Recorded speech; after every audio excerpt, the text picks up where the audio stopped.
Hello प्यारे बच्चों, स्वागत है आपका हमारी यूट्यूब चैनल यूनिक सपोर्ट में। आज की इस वीडियो में देखेंगे कक्षा 6-7 विषय हिंदी कार्यपत्रक 11 का सोल्यूशन। कार्यपत्रक 11 में है दक्षता व्यवहारिक व्याकरण शब्द समूह में शब्दों के अर्थ को समझ पाना। तो पहला दिया है दिए गए शब्द समूह में अलग अर्थ वाले शब्द पर गोला लगाए। जैसे दिया है दिन, वार, रात, दिवस। तो आपका रात अलग है, तो ऐसे ही का में दिया है आग, अनल, अग्नि, मशाल। तो आपका ये मशाल अलग शब्द है, तो यहाँ पे आपको गोला लगाना है। में दिया है दोस्त, बंधु, दुश्मन, साथी। तो ये आपका दुश्मन अलग है, तो यहाँ पे आपको गोला लगा देना है। तीसरे में दिया है नेत्र, नैन। तो ये पलक आपका अलग होगा, तो यहाँ पे आपको गोला लगाना है। चौथे में है पवन, वायु, हवा। तो ये तूफान आपका अलग है, तो यहाँ पे आपको गोला लगाना है। इसके बाद नेक्स्ट क्वेश्चन आता है आपका प्रश्न क्रमांक 2। दिए गए शब्दों के 3-3 अर्थ पर्यायवाची लिखिए। जैसे दिया है गृह, घर, आलय, निवास। तो पहले में दिया है आपका धरा। धरा का पर्यायवाची होता है धरती, भूमि, भू। इसके बाद दूसरे में है खग। खग का हो जाएगा पक्षी, नभचर, पखेरु। तीसरे में है बादल, हो जाएगा जलद, नीरद, मेघ। चौथे में है पानी। पानी हो जाएगा जल, नीर, वारी। इसी तरह आपको कर लेना है। इसके बाद नेक्स्ट आता है आपका प्रश्न क्रमांक 3। दिए गए शब्द युग्म की सहायता से वाक्यों को पूरा कीजिए। चैनल को सब्सक्राइब करो पहले। हाँ जल्दी करो, मुझे पता है कि आप लोग नहीं करते हो, वीडियो देखते हो लेकिन सब्सक्राइब नहीं करते। ये लाल कलर का बटन है, इसे दबाओ, जल्दी दबाओ, जल्दी दबाओ, फिर मैं शुरू करूँ। दबा दो, जल्दी दबा दिया, घंटी भी दबा देना। ठीक, तो आपके शब्द दिए हुए हैं, तो इसको आपको भरना है।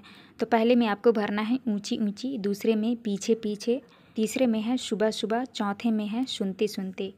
इसके बाद नेक्स्ट आता है आपका प्रश्न क्रमांक 4। चौथा में है सही विकल्प द्वारा रिक्त स्थान भरें और वाक्य को पूरा कीजिए। जैसे पहले में दिया है सूरज की डैश डैश हमारे स्वास्थ्य के लिए लाभदायक होती है, का सही हो जाएगा यहाँ पे किरणें। तो आपको यहाँ पे किरणें भरना है। का नंबर में दिया है डैश डैश सहित अहिंसा और शांति के पुजारी थे। तो आपका सही हो जाएगा महात्मा गांधी। तो यहाँ पे आपको महात्मा गांधी भरना है। इसके बाद खा नंबर का सही आंसर होगा आन, बान, शान। तो आपको यहाँ पे भर देना है। गा नंबर का सही उत्तर हो जाएगा नदियाँ। तो आपको यहाँ नदियाँ भर देना है। यहाँ पे आपका कार्यपत्रक 11 कंप्लीट होता है। इसके बाद आता है आपका कार्यपत्रक 12। 12 में है दक्षता व्यवहारिक व्याकरण मात्रा और संयुक्त वर्णों का प्रयोग कर कठिन शब्द लिख पाना। पहला दिया गया है दी गई वर्ग पहेली में से शब्द छाँट कर लिखिए। तो यहाँ से आपको शब्द छाँट कर लिखना है। जैसे का नंबर में दिया है ज्ञान। खा में आपको लिखना है मुद्रक, यहाँ पे कल, मुख, भाग। यहाँ पे हो जाएगा इंग्लैंड, चित्र, यज्ञ, मंत्री, मूर्ख। तो ऐसे ही आपको कर लेना है। इसके बाद नेक्स्ट आता है आपका प्रश्न क्रमांक 2। दिए गए अशुद्ध शब्दों को शुद्ध करके लिखिए। नंबर में दिया है आपका परिसिद्ध, तो आपको शुद्ध लिखना है परिसिद्ध, प्रसिद्ध। दूसरा है समस्या, तो आपका सही हो जाएगा समस्या। इसमें आपको लिखना है प्रभावित, आपका सही होगा कृष्ण। यहाँ पे सत्तू, यहाँ पे दिक्कत, यहाँ आपका शुद्ध होगा बुद्धू। यहाँ पे आपका होगा मंत्री, यहाँ पे आपको भरना है जिज्ञासा। इसके बाद नेक्स्ट आता है आपका प्रश्न क्रमांक 3। दिए गए शब्दों में रा का प्रयोग कर शुद्ध शब्द लिखिए। तो यहाँ पे रा लगाकर शुद्ध शब्द बनाना है। जैसे आपका का नंबर में दिया है कपा, तो आपका हो जाएगा कृपा। यहाँ वक्ष का हो जाएगा वृक्ष। यहाँ पे आपका पृष्ठ, ग्रह, मृग, कृपाण, घृणा, अमृत, भृगु, कृषि, दृढ़, कृतज्ञ। तो ऐसे ही आपको कर लेना है। इसके बाद नेक्स्ट आता है आपका प्रश्न क्रमांक 4। निम्नलिखित शब्दों के अर्थ लिखिए। पहले में है मुख्यालय। मुख्यालय का अर्थ होगा प्रधान कार्यालय। यहाँ पे दिया है परीक्षा। परीक्षा का होगा इम्तिहान। ग्रामीण का होगा गांव में रहने वाला। दुर्गम का होगा कठिन। गंतव्य का होगा मंजिल। अदृश्य का होगा गायब। विस्तृत का होगा बड़ा। महत्वपूर्ण का होगा खास।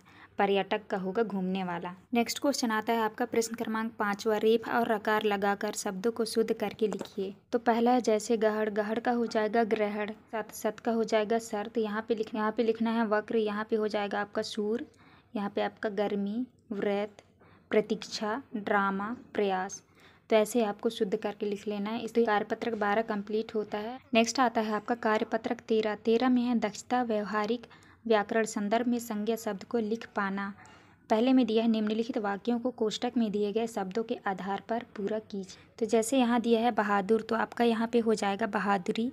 यहाँ पे आपको भरना है नम्रता। यहाँ पे मेहनती, ईमानदारी, सहजता, यहाँ पे गरजना है तो गरजना का होगा गड़गड़ाहट। तो ऐसे ही आपको कर लेना है। नेक्स्ट आता है आपका प्रश्न क्रमांक दूसरा में है संज्ञा का संदर्भ समझकर वाक्य में प्रयोग कीजिए। तो पहले में आपको भरना है कमल, दूसरे में हिमालय, तीसरे में है मिठास, चौथे में है कुतुब मीनार। इसके बाद आता है आपका प्रश्न क्रमांक तीसरा में है दी गई व्यक्तिवाचक, जातिवाचक और भाववाचक संज्ञा शब्दों से वाक्य बनाइए। जैसे पहले में दिया है व्यक्तिवाचक संज्ञा गंगा, गंगा गंगोत्री से निकलती है। यहाँ पे लिखा है फुटबॉल, तो फुटबॉल का लिखना है आपको करण फुटबॉल खेल रहा है। दूसरा है जापान, जापान का लिखना है जापान की राजधानी टोक्यो है। इसके बाद नेक्स्ट आता है आपका नंबर जातिवाचक संज्ञा में है शहर, इंदौर साफ सुथरा शहर है। तो ऐसे ही आपको बनाना है। जैसे लिखा है बगीचा, बगीचा का हो जाएगा फूलों से बगीचा महक रहा है। दूसरा है लड़के, लड़के खेल खेल रहे हैं। इसके बाद है भाववाचक संज्ञा, भाववाचक में है खुशी, मयंक खुशी के मारे फूला ना समाया। ऐसे ही आपको बनाना है। लिखा है यहाँ पे लिखा है सर्दी, सर्दी का लिखना है कोमल सर्दी से काँप रही है। दूसरे में है बचपन, बचपन में लिखना है मोहन बचपन में शरारती था। आपको कर लेना है। यहाँ पे आपका कार्यपत्रक 13 कंप्लीट होता है। इसके बाद आता है आपका कार्यपत्रक 14। कार्यपत्रक 14 में है दक्षता वाक्य निर्माण कर पाना। पहला है दिए गए वाक्यों को सही क्रम में लिखिए। पहला दिया है परिधि पढ़ती कविता है, तो आपको सही करके लिखना है परिधि कविता पढ़ती है। दूसरा है रानी जाति से बस बाड़मेर है, तो आपको सही करके लिखना है रानी बस से बाड़मेर जाती है।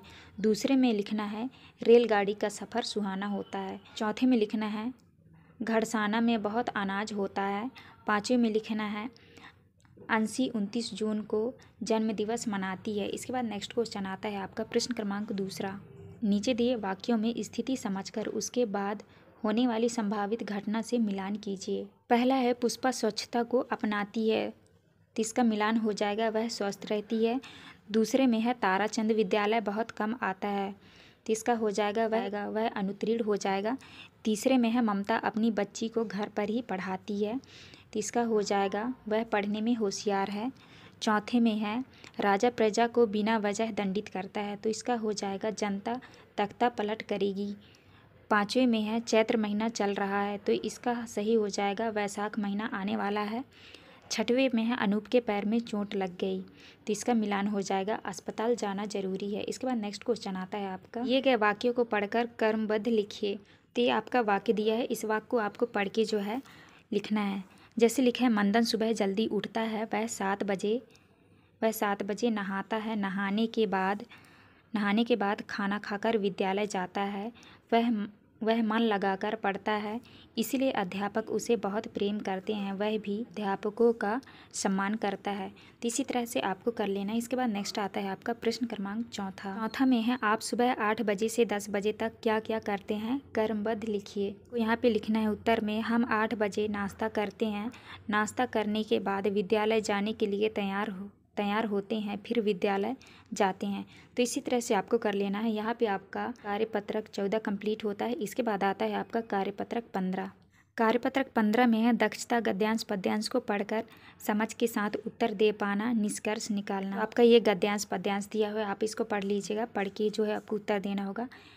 पहला आता है आपका ऊपर दी गई कहानी को पढ़कर प्रश्नों के उत्तर दीजिए। तो आपका सही उत्तर हो जाएगा सांबा, तो यहाँ आपको सांबा भरना है। दूसरा है सभी बंदर से परेशान थे, तो ये बंदर है, आपको यहाँ पे बंदर भरना है। इसके बाद नेक्स्ट आता है आपका दूसरे में है नीचे दिए गए शब्दों में से उचित शब्दों का प्रयोग करके रिक्त स्थान भरिए। तो पहले में आपको भरना है अंगूर, दूसरे में तप, तीसरे में निशान, चौथे में चतुर। इसके बाद नेक्स्ट आता है आपका प्रश्न क्रमांक तीसरा। बुद्धिमान व्यक्ति का क्या नाम था? तो आपको तीसरे का उत्तर लिखना है बुद्धिमान व्यक्ति का नाम श्याम सुंदर था। चौथे में है श्याम सुंदर ने बंदर को कैसे पकड़ा? तो आपका उत्तर हो जाएगा बंदर को लालच देकर पकड़ा। इसके बाद पांचवा है सभी आराम से कब रहने लगे? तो आपका उत्तर होगा जब श्याम सुंदर ने बंदर को जंगल में छोड़ा। यहाँ पे आपका कार्यपत्रक 15 कंप्लीट हुआ। यहाँ पे हमने 11 से लेकर 15 तक कार्यपत्रक का सॉल्यूशन दे दिया है। वीडियो अच्छी लगी तो प्लीज़ हमारे चैनल को लाइक एंड सब्सक्राइब करिएगा। मिलते हैं अब नेक्स्ट वीडियो।